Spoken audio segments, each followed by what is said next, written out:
우리 찾으셨으면 다 같이 우리 합독하겠습니다. 합독. 시작. 비판을 받지 아니하려거든 비판하지 말라. 너희의 비판하는 그 비판으로 너희가 비판을 받을 것이요 너희의 헤아리는 그 헤아림으로 너희가 헤아림을 받을 것이니라.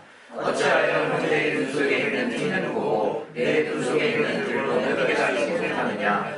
보라, 내 눈 속에 들보가 있는데 어찌하여 형제에게 말하기를 나로 내 눈 속에 있는 티를 빼게 하라 하겠느냐. 외식하는 자여, 먼저 내 눈 속에서 들보를 빼라. 그 후에야 밝히고 형제의 눈 속에서 티를 빼리라. 우리 시간에 이 말씀 통해서 하나님 내게 주시는 은혜, 내게 주시는 말씀 깨달을 수 있도록 하나님 도와달라고 자기의 심령으로 그 시간 기도하겠습니다. 하나님 아버지, 내게 말씀해 주시는 시간은요 주시옵소서. 하나님 말씀 전할 수 있도록, 하나님 말씀 전할 수 있도록 성령으로 충만하게 역사해 주시옵소서. 아버지 역사해 주시는 주시옵소서. 주님이 알게 하시는 은혜를 따라 말씀을 전하게 도와 주시옵소서. 성령 충만하게 도와주시고 인도해 주시옵소서. 주께 정말 감사하며 예수 이름으로 기도했습니다.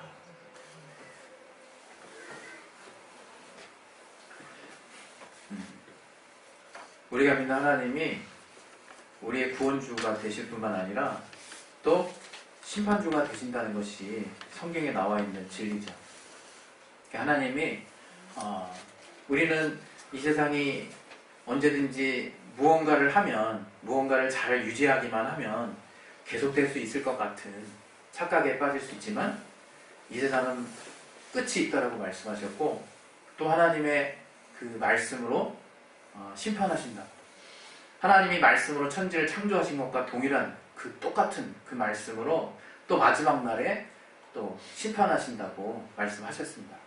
그래서 우리도 아는 바와 같이 마태복음 요한복음 5장 29절에 혹자는 생명의 부활로, 또 어떤 사람은 심판의 부활로 다시 태어나게, 다시 부활하게 된다라고 말씀하고 있어요. 선인이라고 얘기하고 악인이라고 얘기하는데, 그 선인에 대한 그 기준은 우리가 일반적으로 세상을 살면서 알게 되는 그 선이 아니라 성경에서 말하고 있는 선과 악의 기준을 따라, 하나님의 말씀의 기준을 따라 그렇게 산 자는 정말 하나님의 뜻대로 생명의 부활을 통해서 천국에 갈 것이고, 그렇지 않은 자는 영원히 불타는 꺼지지 않은 불못에 정말 보내어진다라고 우리가 그렇게 알고 있습니다. 그게 우리가 알고 있는 심판입니다. 근데 그 하나님이 어떤 분이냐? 이런 온 만유를 심판하시는 심판주가 되신다는 거예요. 심판주. 우리가 그 사실을 분명히 알고 있는 것이 중요합니다. 오늘 이 본문에서 말하고 있는 비판하지 말라, 비판하다, 이게 비판이라는 이 용어가 있죠. 비판. 굳이 우리가 이 시간에 학습을 하는 시간 아니기 때문에 비판의 어떤 원어를 가지고 외울 필요까지는 없을 것 같아요. 그러나 이 비판이라는 뜻이 무엇을 의미하는가 정도는 우리가 이제 알아야 되는 거죠. 비판하다 하는 것은 다른 말로 판단하다라는 뜻이고, 또 다른 말로 정죄하다라는 뜻이고, 또 다른 말로 고소하다라는 뜻이고, 또 다른 말로 심판하다라는 뜻이에요. 우리는 쉽게 누군가를 이렇게 비판하고 있습니다. 사실은. 저는 그것이 인간 본성이라고 생각하는 면이 있어요. 저는 개인적으로. 왜? 인간은 존중을 받아야 사는 존재거든요. 아마 여러분이 여러분 자신의 마음에 손을 얹고 한번 생각을 해보세요. 내가 과연 인정받지 않고도 살 수 있을까? 예? 아마 여러분이 그런 어떤 기질을 가진, 이렇게 묵묵하고 무뚝뚝한 기질을 가져가지고 난 딱히 누가 나 칭찬해주지 않아도 잘 살아, 이렇게 여기는 분이 혹시 있을지 모르겠어요. 그러나 여러분이 아시는지 모르겠지만 여러분이 태어난 순간부터 여러분 도움 없이 산 분이 한 분도 없는 거죠. 어머니의 지극한 사랑 안에서, 또는 그 사랑에 어떤 편차가 있을 수 있겠지만 어찌됐건 여러분은 혼자서 산 분은 아무도 없어요. 하나님의 정말 도우심 안에서, 그 부모님의 사랑 가운데서, 부모님의 돌보심 가운데 여기까지 여러분이 오신 거거든요. 그런 가운데 자연스럽게 우리 인간이라고 하는 존재는 제가 볼 땐 그래요. 인정받지 않으면 참 살 수 없는 그런 존재구나. 인간이 참 존엄이라는 게 진짜 있구나. 인간이 뭔가를 무시당했을 때 그때가 가장 힘든 거구나. 그걸 이렇게 알게 해주시는 것을 우리의 삶을 통해서 참 교훈처럼 깨닫게 돼요. 우리는 딴 것 때문에 화나는 게 아니야, 사실은. 나라고 하는 하나님이 지어주신 귀한 인격이라는 게 있어서 그 인격에 뭔가 정말 상처가 될 때 뭔가 인격에 어떤 정말 무시가 될 때 그때 우리는 그 어떤 때보다도 심한 충격을 받습니다. 근데 여러분, 우리가 신앙생활을 하면서 이제 알아야 될 새로운 사실이 있어요. 새로운 사실. 그러한 그 것들을 우리는 흔히 자존심이라고 얘기할 수 있어요. 또는 자존감이라고도 얘기할 수 있죠. 여러분 혹시 그 자존심이랑 자존감을 그 사전에서 찾아보는 사람 있습니까? 꼭 이 시간 말고 그냥 평소에 여러분 살던 삶 안에서. 제가 생각해보니까 제 자존심에 대한 단어를 찾아본 적이 없더라고요. 이번에 찾아봤더니 자존심하고 자존감하고 한 끗 차이야. 한 끗 차이. 사실은 비슷한 의미로 쓰여요. 뭐 딱히 용례로만 따지면, 용어적인 정의로만 따지면 어떻게 다르게 뭐 이렇게 쓰인다라고 보기 좀 어려워요. 그러나 용례적인 어떤 부분을 봤을 때 자존감은 좀 좋게 쓰이고 자존심은 좀 약간 나쁘게 쓰이더라고. 왜 나쁘게 쓰이느냐? 자존심하고 자존감하고 가장 큰 차이에 드러나는 그 특징이 하나가 뭐냐면, 자존심은 다른 사람에 비해라는 표현이 있어요. 다른 사람에 비해 나를 아끼고 높이려고 하는 마음이에요. 그러나 자존감은 나 스스로 나를 아끼고 높이는 마음이에요. 뭐가 좀 하나 한 끗 다르죠? 다른 사람에 비해. 어쩌면 그래서 그 자존심이라는 그 용어가 좀 부정적인 의미로 많이들 쓰여지는 것 같아요. 왜? 비교의식이라고 하는 거거든요. 비교의식. 비교. 우리가 살면서 과연 비교 안 하고는 살 수 없을까? 여러분 그런 생각 해보셨습니까? 내가 정말 인생을 살면서 비교 좀 안 하고 살았으면 좋겠다. 예? 저는 여러분이 다 그렇게 살았으면 좋겠어요. 오직 비교할 분은 주님 한 분인 거예요. 주님을 비교한다는 표현이 아니라 따르는 거죠. 따르는 거. 우리에게는 비교 대상이 한 분인가, 한 분. 오직 예수. 그런데 우리가 흔히 비교하는 것들은 외모나 성취도나 그 사람의 어떤 직책이나 그 사람이 그동안 살아왔던 어떤 경륜이나 이런 것들을 통해서 잔뜩 이렇게 덮여져 있다. 우리 그걸 통해서 사람을 보려고 해요. 우리 지금 누구든 자신있게 정말 지나가다가 뭔가 냄새나고 허름하고 정말 수염 안 깎고 거지 같은 사람이 쑥 지나가는데 툭 가까이 가서 친근하게 그 곁에서 이렇게 가려고 하는 사람은 없을 거예요. 그러나 뭔가 세련돼 있고 멋있고 또 이쁘고 잘 차려입은 사람 옆에 지나갈 때는 왠지 나도 그와 같은 소속감을 가지고 싶은 마음인지는 모르겠지만 그런 사람을 정말 피하고 싶은 사람은 없을 거예요. 우리 몸이 그렇게 반응하고 있어요, 사실은. 그리고 매스컴이나 이런 데서도 얼마나 우리가 그 사람의 말재감 가지고 그 사람을 판단합니까? 그 사람의 내면을 보지 못했죠. 바울은 말이 어눌한 자래요. 그런데 바울은 성경을 썼습니다. 바울이 얼마나 설교를 못했으면 나뭇가지 위에서 정말 설교를 듣다 졸다가 나무에서 떨어져서 죽습니까? 피곤해서도 있겠지만 여러 가지 바울이 얼마나 말에 어눌한 자인 거를 짐작할 수 있는 성경의 근거들이 나와요. 실제로 신학자들도 그렇게 평하고 있고. 그러나 바울은 누구보다도 뛰어난 복음 선포자였다. 복음 중재자였고 신약을 쓴 서신서들을 쓴 정말 우리가 정말 인정할 만한 존경할 만한 그런 우리의 선배 아닙니까? 믿음에. 우리는 어떠한 눈으로 세상을 보고 있을까? 무엇으로 내가 내 주변을 바라보고 있을까?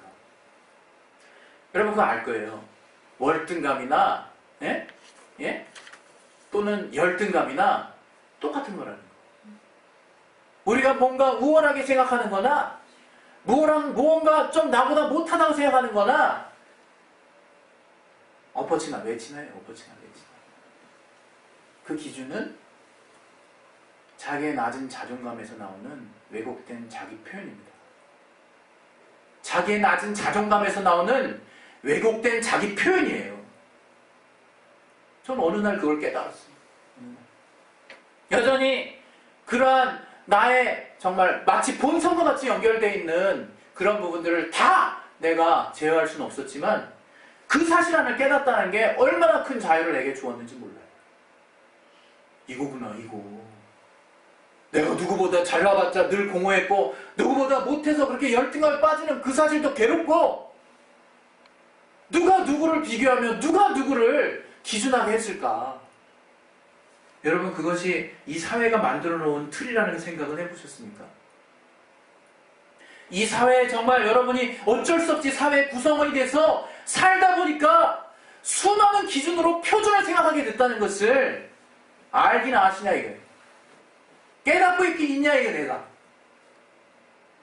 주님 말씀하셨어요. 주님이 비판하지 말라. 성경에 이런 말씀이 있습니다. 하나님이 심판주가 되심에 대해서 히브리서 10장 30절에 내가 친히 원수 갚을 것이 내게 있으니 내가 친히 갚아주리라. 너희 모든 백성들을 때가 되면 내가 심판하리라. 이렇게 히브리서에서 말씀하고 있어요. 하나님이 친히 심판주가 되신다는 거예요. 요한복음 5장 27절에는 그가 아버지 앞에서 죽기까지 십자가에 달려서까지 겸손과 순종의 모습으로 하나님 앞에 순종하였을 때 그에게 영광의 이름 예수를 주시고 더불어서 그의 인자감을 인하서 심판하는 권세를 주셨다고 말씀하고 있어요. 심판하는 권세 누구에게 있는 걸까? 비판하는, 판단하는 권세가 누구에게 있는 걸까? 지금 이 시간 이후로 저와 여러분은 분명히 아시기 바랍니다. 그 권리는 인간에게 없습니다. 인간에게 없어요. 제가 성경 안에서 주님 안에서 발견한 진리예요. 그래서 주님이 너희의 그 헤아림의 헤아림으로 너희가 헤아림 받을 거라 말씀하신 거예요. 과연 우리의 기준이 무엇이 돼야만 할까라고 하는 것을 성경을 통해서 우리가 깨달은 거예요. 드디어 보인 거예요. 예수라요, 예수. 그 예수. 여러분, 교회가 하나 될 수 없는 이유 많은 것이 있을 수 있지만 각자가 남의 단점만 봐서 그래요. 네? 교회가 하나 될 수 없는 이유는 각자가 다른 사람의 단점만 봐서 그래요. 다른 게 아니에요. 사실은 우리가 그렇게 다 다르게 태어났거든. 강점과 단점을 갖고 태어났거든, 우리가. 근데 교회에 와서까지 서로서로에게 있는 단점만 봐. 누가 그러더라고요. 이게 한국 축구는 단점만 지적한대. 물론 어제 이제 또 지내오신 분이 있겠지만 그 얘기는 하지 맙시다. 저는 이렇게 한국을 대표해가지고 얘기하는 거 되게 기분 나빠하거든요. 난 안 그런데, 우린 안 그런데. 근데 또 들을 게 있어요. 아쉽지만. 들려오는 게 있어. 찔리고. 진짜로 그래요. 우리는 이렇게 조금 모이기만 하면 단점만 보여요. 단점만. 열심히. 좋은 점이 도무지 안 보이나 봐요. 그 사람의 놀라운 부분이 안 보이나 봐. 그 사람의 잠재력이 안 보이나 봐요. 그 사람이 하나님이 지어넣어 주신 그 사람만 가지고 있는 특별함이 안 보이나 봐요. 그래서 다름을 인정하는 것이 교회입니다. 그 다름을 인정한다는 것이 바로 지체의식이에요. 그 다름을 완전하게 내 안에 두고 있는 것이 그게 바로 동역이에요. 우린 그걸 몰라. 뭔가 겸손하다고 하는 의미조차도 이렇게 아는 사람도 있는 것 같아요. 내가 좀 더 우월하고 좀 더 위에 있는 어떤 위치에서 아량과 적선의 마음을 가지고 내가 그럼 낮아져 주지 라고 하는 모습을 취하는 사람도 더러 있더라고요. 혹은 그 겸손을 왕창 피해의식에 휩싸여가지고 저 사람 확실히 높구나 완전 돌려가지고 그냥 저 사람을 우상 숭배하듯이 본다 이게. 요즘 아이콘이죠. 아이콘. 신세대 아이돌. 예? 아이돌이 그 아이콘 우상에서 나온 용어죠. 그렇게 본다 이게. 나보다 크구나. 그게 다 비교의식에서 출발한 거예요. 자기의 낮은 자존감에서 출발한 거예요. 그렇다면 이런 낮은 자존감은 도대체 왜 우리에게 있는 것인가? 그 생각을 해야 될 거 아닙니까? 제가 발견한 게 그건데. 우린 그 생각을 해야 돼요. 왜 난 이렇게 매 순간 이 낮은 자존감 때문에 이렇게 고민해야 되는가?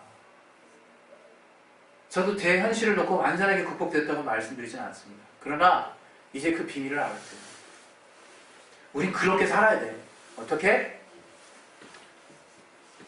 죄 때문에, 죄 때문에. 예? 인간이 가진 그 죄 때문에 그래요. 그걸 이미 성경에서 말하고 있는 거야. 예? 채워도 채워지지 않는 그 상실감을. 그때 주님께서 우리에게 알게 해주신 것이 뭐냐? 복음이에요. 복음. 복음. 아, 이제 예수만이 의가 되시는구나. 오직 예수만이 옳도다. 옳음이 되시는구나. 그걸 깨달은 우리가 그걸 깨달은 거예요. 그걸.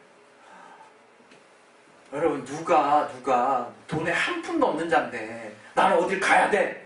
거길 가야 돼. 근데 어떤 사람이 나를 KTX를 무임승차를 해줬어. 그렇게 탄 사람이 저 안에 아는 사람들을 비교할 수 있겠습니까? 누군 어떻고 저기 앉은 사람은 어떻고 여기 앉은 사람은 어떻고 저 사람은 어떻고 이런 생각 나겠냐 이거예요. 우리가 그냥 감사한 거예요. 나를 목적지까지 거저로 무일푼으로 태워주신 KTX 태워주신 너무 그 사람들 감사하다. 그리고 있는 자리에서 그냥 감사만 넘치는 거. 감사만. 우리의 신분이 그런 신분이에요. 우리의 신분. 우리가 갚을 수 없는 은혜를 받아버렸던데 도대체 나한테 이걸 왜 주시는 거지? 그 과정이 우린 다 필요하죠. 신앙에서. 왜 내가 그런 은혜를 받는 거야? 왜 나한테 자존심이 있어가지고 그것이 자기의 낮은 자존감에서 비롯된 건 모르고 그저 자존심 나를 높이고자 하는 비교해서 그런 마음만 가지고 막 보다가 어느 날 깨닫는 거예요. 진짜 내가 아무것도 없는 존재였구나. 진짜 내가 아무것도 아닌 먼지 같은 자였구나. 그거 인정하는데도 몇 년 걸린 사람이 있어요. 신앙할 때. 몇 년 걸려요, 진짜. 그리고 나서 그때 깨달아요. 근데 나를 하늘에 하나님의 신분, 하나님의 신의 자녀의 성품, 하나님의 자녀와 같은 그런 놀라운 신분으로 나를 완전하게 바꿀 수 없게 그냥 바꿔버리셨구나. 그냥 그 신분을. 엄청나다. 엄청나다. 이건 수직상승이죠. 수직상승. 감당할 수 없는. 거기서부터 내 자존감이 나오는 거예요, 여러분. 그러기 때문에 내가 다른 사람 밑에 그냥 주걱서까지 밑으로 내려갈 수 있는 담력과 믿음이 생기는 거라 이거예요. 난 그렇게 주님에 의해서만 높아질 수 있는 자가 됐기 때문에 누구든 내가 그 밑으로 들어갈 수 있는 거예요. 그 진리를 알았기 때문에, 그 은혜를 알았기 때문에 그 은혜가 나를 움직이게 한다 이거예요. 나를. 우린 그렇게 살아라고 말씀하신 거예요, 주님이. 예? 우리 들보 얘기하죠. 들보. 대들보 얘기하는 건 대들보. 옛날에 대들보가 다 있었죠. 저희 집 마루에도 대들보가 있었어요. 이 뿔만큼이가 대들보가. 내 안에 대들보가 있는데 상대방이 요만한 티가 계속 보인다 이거. 상대방이 요만한 티가. 아주 걸리적거리고 불편해 죽겠어. 주님이 얘기하십니다. 네 들볼 먼저 빼라. 네 들볼 먼저 빼. 그러고 나서 한번 봐봐. 근본적으로 주님이 우리에게 하시는 말씀의 핵심은 무엇이냐? 내가 나를 너의 갚을 수 없는 죄, 영원히 정말 갚을 수 없는 죄를 내 목숨을 다해서 내가 너를 구했다. 너는 앞으로 어떻게 살래? 라고 우리한테 물어보시는 거예요. 내가 너를 완전하게 내 목숨을 다할 때까지 내 스스로 살 수 없는 지경으로 나를 다 내몰아서 너를 살렸다. 자, 넌 어떻게 살래? 그렇게 우리에게 말씀하신 거예요. 교회에게 말씀하신 거예요. 성도들에게 말씀하신 거예요. 서로서로에게 말씀하신 거예요. 우리 앞전에 서로 사랑하라는 그 말씀과 연관이 된 말씀이죠. 그래서 우리가 비판하지 말라는 거예요. 비판할 자격조차 없다는 거예요. 우리는 비판할 수 없다는 거예요. 우리 안에 의의 기준을 두지 말라는 거예요. 오직 의의 기준은 예수에게 있다, 이거 예수에게. 나는 의롭지 않아요. 그거 인정하는 게 신앙의 시작이에요. 나는 죄인인 거를 내가 아는 게 신앙의 시작이야. 내가 어떠한 자인지, 얼마나 형편없는 자인지를 깨닫고 그 안에서 주님에 의해서 정말 저 하늘까지 정말 끌어올려진 그 자존감, 주님에 의해서만 가능한 그 자존감이 내 안에 있을 때 나는 내 주변에 누구든지 정말 그 자를 향해서 나를 내어놓을 수 있게 된다라고 저는 믿습니다. 여러분, 정말 주님께서 어린아이 한 명을 이렇게 몰아놨어요. 저 제자들 사이에 야, 천국에서 누가 그냥 논란이 냈어. 논란이 막. 야, 누가 커? 야고보냐? 요한이냐? 야, 베드로, 야고보, 요한 3명 데리고 다니니까 쟤네는 좀 윗선에 있지 않을까? 별 얘기 다 있겠죠. 그러나 주님께서 갑자기 어린아이 하나를 이렇게 불러서 앞에 딱 놓으시고 내가 너에게 말하노니 이 어린아이 하나를 영접하면 곧 나를 영접하는 것이다. 이렇게 말씀하셨어요. 우리 그 말 믿고 있습니까? 우리 그 말 정말 마음의 중심으로 두고 있나요? 이 어린아이 하나를 영접하면 나를 영접하는 것과 같다! 예수께서 친히 하신 말씀이래요. 우리의 신앙의 방향이 어디를 향해 나아가야 될까? 왜 그래서 우리의 신앙의 핵심이 겸손과 순종이냐? 우리에게 있어서 주님이 우리에게 주신 신앙의 모습은 겸손과 순종이라는 거예요. 그거는 내가 이기적으로 오직 주님의 말씀을 순종해야 돼 하면서 남을 다 밀어내는 것이 아니라 이거예요. 진정 그 마음을 가지고 주님의 말씀을 나와 내 주변에 진정 실천으로 보여주는 삶이라 이거예요. 그래서 어려운 거예요. 그냥 내가 깨닫고 카타르시를 느끼는 게 신앙이 아니고 와 정말 깨달아서 이렇게 순종했지 않은데 나와 관계된 말씀만이 아니라 이거예요. 다 이웃과 관계된 말씀이에요. 다 내가 뭔가를 부인해 내가 죽어져야 뭔가 이루어지는 말씀들이라 이거예요. 이게 쉽습니까? 이 말씀이 쉽냐 이거예요. 정말 쉽냐 이거예요. 전 하나도 안 쉽습니다. 마음까지라도 그렇게 먹고 싶어서 하나도 안 쉬워요. 하나도 안 쉬워.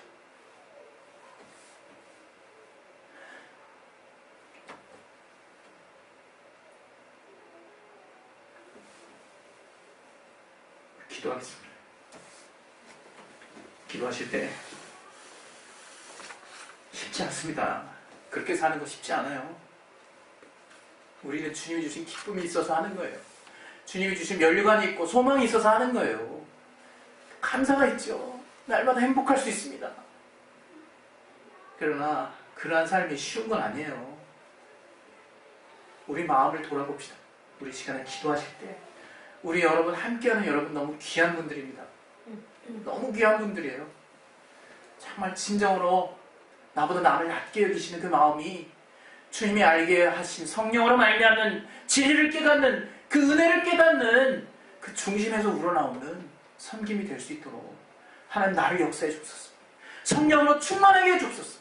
나를 붙들어 주옵소서. 이 시간 예수여 한번 하시고 우리 각자 자신의 신앙 우리 교회를 놓고 이 시간 기도하겠습니다. 예수여 날 와주시옵소서.